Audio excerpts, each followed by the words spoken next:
अस्सलामुअलैकुम dear students, how are you? I hope you are fine. हमारा जो आज का टॉपिक है वो है होम्योस्टेसिस। हम लोग स्टार्ट कर रहे हैं चैप्टर 11 10th क्लास का होम्योस्टेसिस। तो होम्योस्टेसिस में आज हम लोग जो डिस्कस करेंगे, सबसे पहले इसकी डेफिनेशन को डिस्कस करेंगे। Homeostasis may be defined as it is the maintenance of internal condition of body at the equilibrium despite any change in to the external environment is called homeostasis. इसका मतलब है कि होम्योस्टेसिस में क्या होता है कि हमारी बॉडी की जो अंदर की कंडीशन है वो हमेशा मेंटेन होती है, चाहे एक्सटर्नल इन्वायरमेंट के अंदर जितनी भी चेंजिंग आ जाए। देखिए यहाँ पे आपने फॉर एग्जांपल लिखा हुआ है। फॉर एग्जांपल में अगर आप देखें कि the core temperature of body remain constant 37 degree centigrade despite any fluctuation into the surrounding air temperature. कि हमारा जो बॉडी टेम्परेचर है वो हमेशा 37 डिग्री सेंटीग्रेड रहता है, चाहे उसमें हमारे सराउंडिंग के टेम्परेचर में जितनी भी चेंजिंग आ जाए।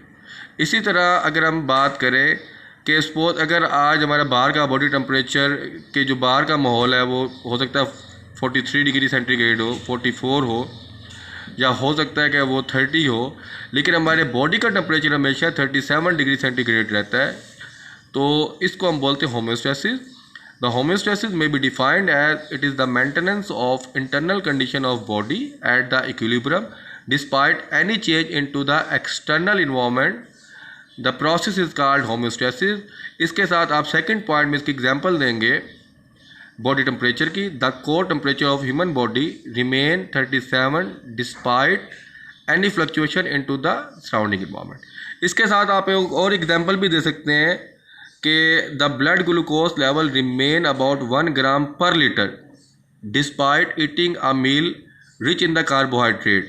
यानी कि अगर आप देखें कि आप जितनी भी स्वीट्स खा लें, बोतल पी लें, अगर आपको कोई डिजीज़ नहीं है, कोई डायबिटीज़ नहीं है, तब आपके बॉडी के अंदर ब्लड ग्लूकोज का जो लेवल है वो हमेशा 1 ग्राम पर लीटर ही रहेगा, हत्ता कि आप eating meal are rich in carbohydrate. अब उसके बाद हम डिस्कस करेंगे यहाँ पे टाइप्स ऑफ होम्योस्टेसिस। उसमें जो पहली टाइप है वो है ऑस्मोरेगुलेशन।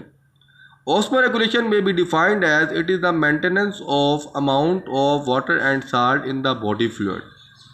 कि हमारी बॉडी फ्लूइड के अंदर वाटर का लेवल हमेशा मेंटेन रहेगा, साल्ट का लेवल हमेशा मेंटेन रहेगा। इस प्रोसेस को जो मेंटेन करता है उस प्रोसेस को हम ऑस्मोरेगुलेशन कहते हैं। यानी कि होम्योस्टेसिस के अंदर एक प्रोसेस आता है, उस प्रोसेस को हम ऑस्मोरेगुलेशन कहते हैं। ऑस्मोरेगुलेशन में क्या होता है कि हमारे बॉडी फ्लूइड के अंदर वाटर का लेवल भी मेंटेन रहता है और साल्ट का लेवल भी मेंटेन रहता है। तो हमारे बॉडी फ्लूइड कौन सा है? हमारा ब्लड भी बॉडी फ्लूइड है, हमारा जो टिश्यू फ्लूइड है, हमारे टिश्यूज़ के दरमियान जो फ्लूइड होता है लिम्फ, उसको भी हम बॉडी फ्लूइड कहते हैं। तो हमारे बॉडी फ्लूइड के अंदर वाटर और साल्ट की मिकदार का मेंटेन रहना, इस प्रोसेस को हम ऑस्मोरेगुलेशन कहते हैं। अब होम्योस्टेसिस की जो नेक्स्ट टाइप है वो है थर्मोरेगुलेशन। थर्मोरेगुलेशन क्या है? It is the maintenance of internal body temperature is called thermoregulation.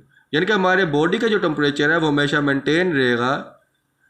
अगर हमारे बॉडी का टेम्परेचर मेंटेन रहेगा तो हमारे बॉडी में काम करने वाले एंजाइम वो भी बहुत अच्छे तरीके से काम कर सकेंगे।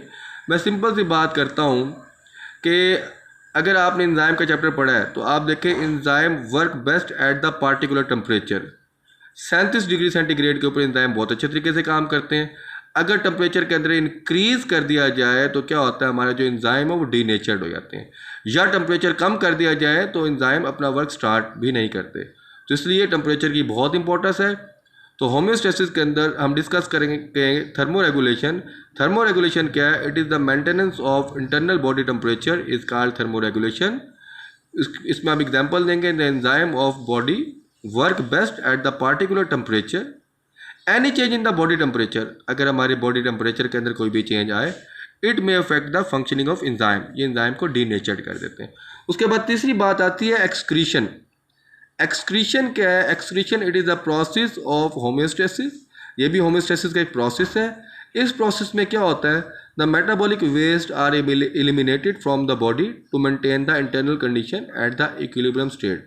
कि एक्सक्रीशन में क्या होता है कि मेटाबॉलिक वेस्ट हमारी बॉडी से रिलीज़ होते हैं, जिससे हमारी बॉडी का अंदर के जो इंटरनल कंडीशन है वो मेंटेन होती है। लेकिन साइड पे ब्लॉक अगर आप देखें, metabolic waste mean any material that is produced during the body metabolism that may harm the body, it is called metabolic waste. तो हमारा जो आज का टॉपिक था वो होम्योस्टेसिस था। तो होम्योस्टेसिस में हमने ये डिस्कस किया था, the homeostasis may be defined as it is the maintenance of internal condition of body at the equilibrium state despite any change in the external environment is called homeostasis.